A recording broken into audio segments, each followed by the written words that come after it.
Medina মুনাওয়ারার পবিত্র প্রাঙ্গণ। একদিন এর দরবারে এক বিশেষ মুহূর্ত তৈরি হল। সাহাবায়ে কেরাম আল্লাহর রাস্তায় দান করার জন্য একত্রিত হয়েছেন। ধনী সাহাবীরা বড় বড় ঝুড়ি ভরে খেজুর, বস্তা ভর্তি গম এবং নানা মূল্যবান জিনিস নিয়ে আসছিলেন। চারদিকে যেন ত্যাগের এক অপূর্ব দৃশ্য।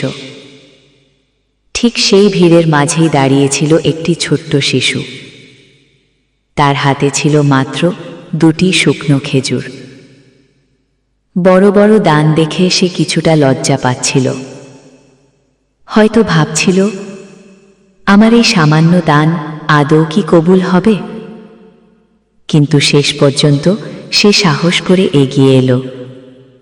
তার জীবনের সবটুকু সম্বল, ওই 2টি খেজুরই সে তুলে দিল প্রিয় নবীর হাতে। নবীজি সাল্লাল্লাহু আলাইহি ওয়াসাল্লাম খেজুর 2টি হাতে নিয়ে হঠাৎ অঝরে কাঁদতে শুরু করলেন। সাহাবীরা অবাক হয়ে গেলেন। এত বড় বড় দানের মাঝে এই 2টি খেজুর কেন এত মূল্যবান হয়ে উঠল? তখন নবীজি বললেন, তোমরা যারা অনেক দিয়েছ তা তোমাদের সম্পদের একটি অংশ মাত্র, কিন্তু এই শিশুটির কাছে এই 2টি খেজুর ছাড়া আর কিছুই ছিল না। সে তার জীবনের সবটুকু আজ আল্লাহর রাস্তায় দিয়ে দিয়েছে।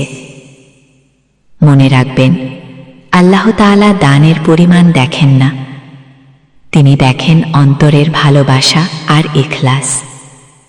নিয়ত যদি খাঁটি হয় তাহলে আপনার সামান্য দানও